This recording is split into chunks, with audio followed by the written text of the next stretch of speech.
Hey guys, welcome back to therapy. So today's video, I'm going to be sharing with you guys a few tips for safely blow drying your natural hair. So if you're interested, please keep watching.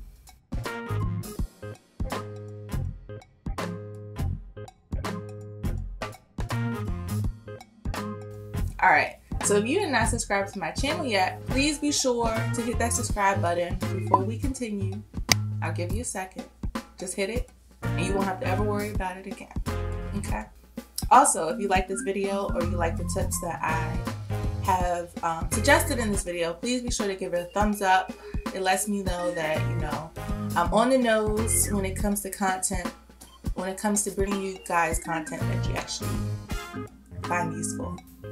Alright, so my first tip for blow drying your natural hair would have to be making sure your hair is in a state that is safe for it to blow dry. So if you've been dealing with a lot of breakage, maybe recently, or maybe not even recently, maybe you colored your hair and you're noticing your hair is breaking off a lot more, or it's dry,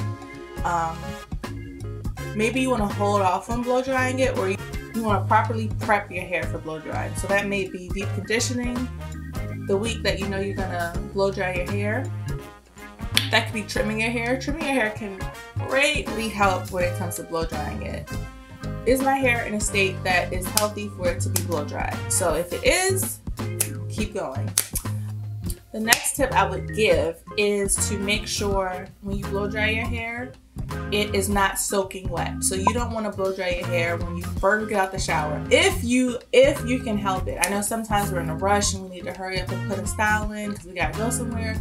That's understandable. But if you have time, I would say let your hair air dry for a little bit, because it makes the blow drying process so much easier, and you're actually causing less damage to your hair because your hair is pretty much dry and you're only helping it along a little bit, as opposed to it being soaking wet.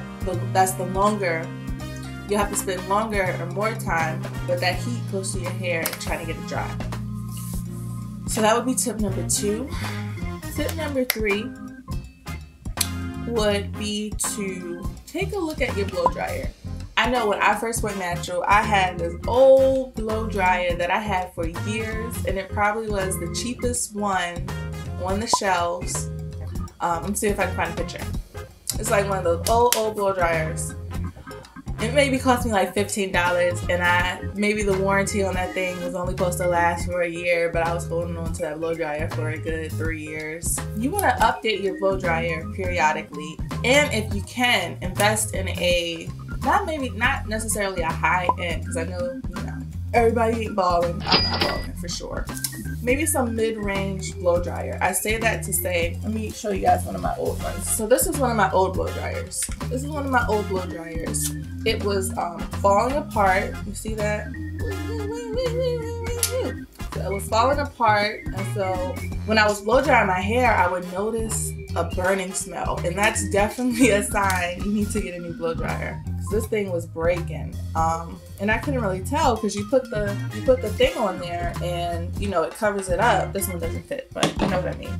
So I didn't really know, so I was like, ooh, it's time to get a new blow dryer. Yeah, so I had this one for a while, and this isn't even one of the cheaper ones, but this one isn't as good as the one I have now. I say get a mid-range blow dryer because it works less to blow dry your hair. These cheaper ones or the old ones, they have to work way more hard. The air isn't as hot as it could be. It's not blowing the fastest that it could, and so you're spending more time going through it, making sure that it's dry when you're using one of the older ones. Another thing that you want to make sure you want to check on your blow dryer is this vent, how the air gets in. So this is the old one. I haven't used this one in years, but I don't know if you guys can really tell. So this blow dryer has a whole bunch of lint and gunk in that vent that's blocking the air from getting in. So it's working even harder trying to pull air out. So you want to keep this clean. On my newer blow dryer, it's clean. You see, I don't have that problem. On this one, it's dirty. So make sure your blow dryer is clean. And you can easily fix that by getting like an old brush or something. I actually have This is for like shaver.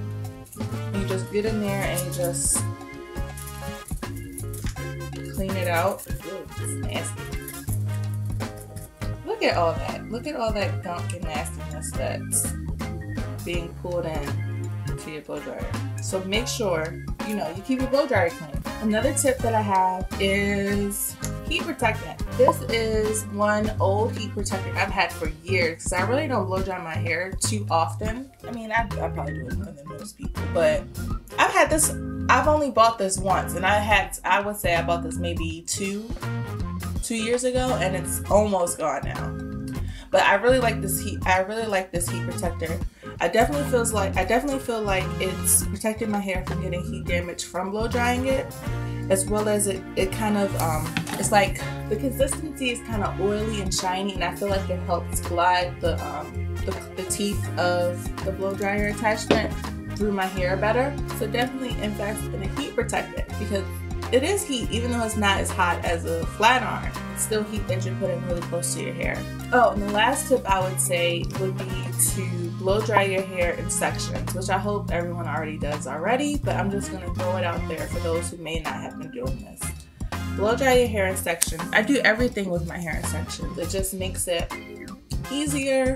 Got my little clips. I clip it into like 4 or 6 sections, and I easily go through each section. That way I can make sure it's properly detangled before I can get the right amount of heat protectant throughout my hair and prevent as much breakage as possible by working in smaller sections.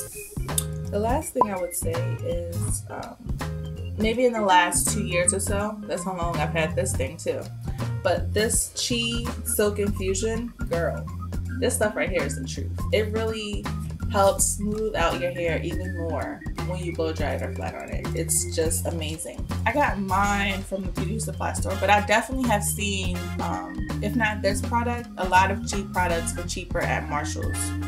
So if you're looking for the hookup, go check out Marshall's Curl. But you can see, I'm gonna include a clip. You can see how one side of my hair is flatter, smoother, and the other side is still bulked up over here. That stuff is magic. It's amazing.